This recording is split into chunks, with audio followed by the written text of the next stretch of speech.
जिसने पहली बार जिसे पता चला कि मैं यानी तीसरी लड़की पैदा हुई है, वो भी एक महिला थी।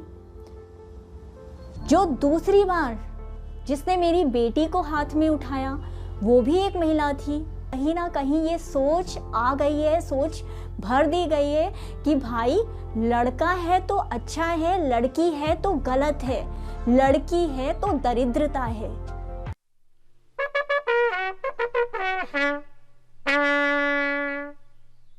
मेरे हिसाब से जन्मदिन में मेरा कोई कंट्रीब्यूशन है नहीं। जिस दिन मैं पैदा हुई उस दिन मेरे माता पिता ने ज़रूर कष्ट सहे, उन्होंने ज़रूर मुझे पाला पोसा, लेकिन मुझे तो कोई ये भी बोल देता कि मैं पेड़ से टपकी या फिर आसमान से टपकी तो शायद मैं वो भी मान लेती, क्योंकि मुझे तो काफ़ी साल बाद जब हम बड़े होते हैं तब हमें पता चलता है कि हाँ हम पैदा हुए थे, ये हमारी डेट ऑफ बर्थ है जो कि हमारे काफ़ी कागजात पर लिखी हुई है। लेकिन आज का दिन ज़रूर स्पेशल है क्योंकि आज मुझे ये मौका मिला है कि जो मेरे दिल की फीलिंग्स हैं कुछ, वो मैं आपके साथ शेयर कर सकूं। और जिस दिन मैं पैदा हुई बहुत ख़राब मौसम था, घर की लाइट कटी हुई थी, अंधेरी रात, सर्दियों की रात। और मेरे जो दाई थी वो भी जब आई डिलीवरी कराने मेरी मम्मी की, तो उसने भी मुंह बिचका लिया जब उसने देखा कि तीसरी लड़की है, अब तो मुझे यहाँ से कुछ मिलेगा नहीं। और अगले दिन जब घर के बड़े बुजुर्गों को ये पता चला कि जी लड़की हुई है और वो भी तीसरी, तो एक ही शब्द, एक ही वाक्य उनके मुंह से निकला, लड़की है। फिर से दरिद्रता घर में आ गई है। उन्होंने भी अपना माथा पकड़ लिया। अपनी कहानी के साथ मैं जो दूसरों की कहानी है जिसको मैंने बहुत ही पास से फील किया है, उसके ऊपर मैं लाइट देना चाहती हूँ, उसके ऊपर मैं दिखाना चाहती हूँ आपको कि हम लोग ऐसा क्यों सोचते हैं कि किसी बच्चे के पैदा होते ही हम उसके ऊपर एक लेबल लगा देते हैं कि तुम ये हो और तुम्हारी वजह से ऐसा है। इसमें लड़के और लड़की में कोई भेदभाव वाली बात नहीं है। इसके अंदर है एक व्यक्ति की पहचान, एक इंसान की पहचान, जो जैसा है वैसा है और उसको वैसा ही क्यों नहीं खिलने दिया जाता जैसा कि वो है। इसी में मुझे एक बात याद आ रही है कि जब मेरी बेटी पैदा हुई तो जब वो गोद मतलब कुछ घंटों की ही थी, तो घर के ही कुछ बड़े बुजुर्ग थे, उन्होंने गोद में जब मेरी बेटी को लिया, एक वाक्य उनके मुंह से निकला सबसे पहले। वो नवजात बच्ची थी, कुछ घंटे पहले ही पैदा हुई थी, और उसके कानों में जो पहले शब्द गए, अब 1 साल बाद इसका भाई भी आ जाना चाहिए। एक और बात बताती हूँ मैं आपको।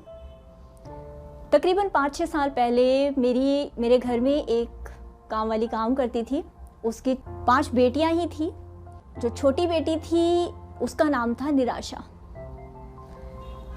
जब मुझे ये पता चला मुझे भी बहुत निराशा हुई कि एक अच्छी प्यारी सी मासूम बच्ची का नाम निराशा क्यों रखा गया, और इतने सालों तक, जबकि वो 15-16 साल की हो गई है, जब उसे बार बार निराशा शब्द सुनने में आता होगा तो उसको कैसी फीलिंग्स आती होगी जब उस बच्ची को पता है कि निराशा का अर्थ क्या होता है, और लोग उसको किस तरीके से उससे बात करते होंगे। मैंने अपनी जो मेड थी, अपनी जो माई थी, उसको बोला कि इसका नाम निराशा से आशा करो, इसको ये नहीं है सही तरीका। खैर, उसको अच्छी बुद्धि आई और उसने अपनी लड़की का नाम आशा कर दिया। जब मैं दूसरी बार प्रेग्नेंट हुई तो हम लोग एक बहुत बड़े अस्पताल के कैंपस में रहा करते थे। बहुत ही पढ़े लिखों का, सो कॉल्ड पढ़े लिखों का माहौल था। तो हर किसी के मुंह से यही निकलता था जब वो मिलते थे, पता है इस बार क्या होगा। मुझे और मेरे हस्बैंड को इस बात से कोई फर्क नहीं पड़ता था कि क्या होगा, लेकिन वो जो माहौल हो गया था इतने महीनों तक रेगुलर सुनते सुनते मुझे ये बड़ा शॉकिंग लगता था कि ऐसा क्यों है। यदि मेरी पहले लड़की है और इस बार भी लड़की हो जाती है तो क्यों ये एक पाप है? क्या मैं एक लड़की नहीं हूँ? क्या जन्म देने वाली हर एक महिला एक लड़की नहीं है? और ये भी बात मैं दोबारा आपको बता दूं कि जिसने पहली बार, जिसे पता चला कि मैं यानी तीसरी लड़की पैदा हुई है, वो भी एक महिला थी। जो दूसरी बार जिसने मेरी बेटी को हाथ में उठाया, वो भी एक महिला थी। लेकिन उन लोगों की कोई गलती नहीं है, मैं उनको गलत नहीं मानती, मैं किसी भी महिला को या किसी भी पुरुष को गलत नहीं मानती या किसी भी व्यक्ति को गलत नहीं मानती।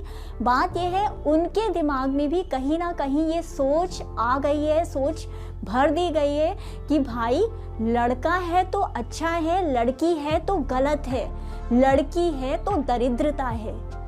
क्यों? वो स्वयं ही अपने आप में संपूर्ण है, कंप्लीट है और इस दुनिया के लिए पूरी है।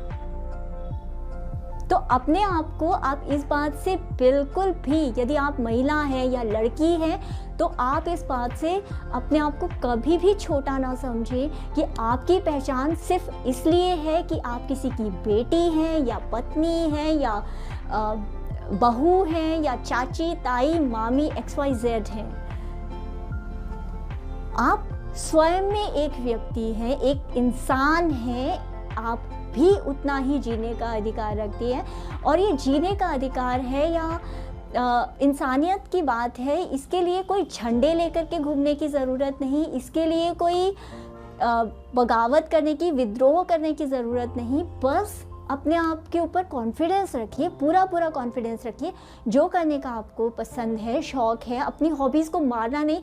कभी भी अपने दूसरों को खुश करने के लिए अपने आप को दबाने की ज़रूरत नहीं। मिलजुल करके प्यार से रहना बहुत अच्छी बात है।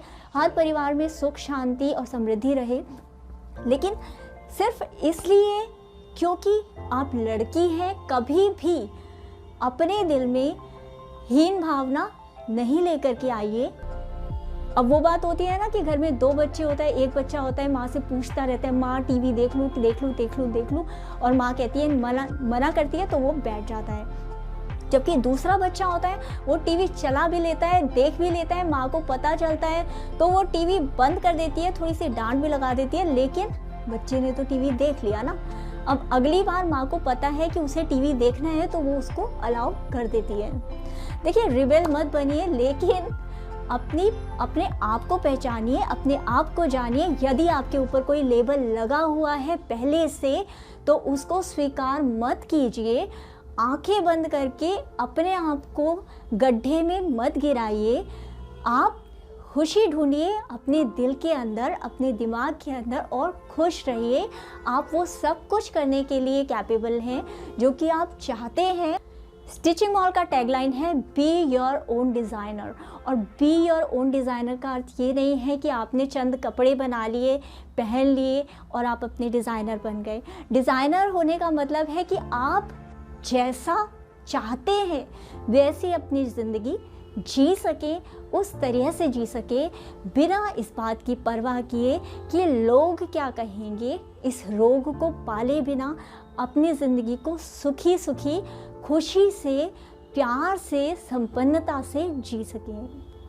आज के दिन अपने दिल की फीलिंग्स आप लोगों के साथ शेयर करते हुए मुझे बहुत अच्छा फील हो रहा है और मैं आप लोगों की ब्लेसिंग्स चाहती हूँ। आप लोगों के लिए दुआ करती हूँ कि आप लोग खुश रहें और खुशियाँ बांटते रहें।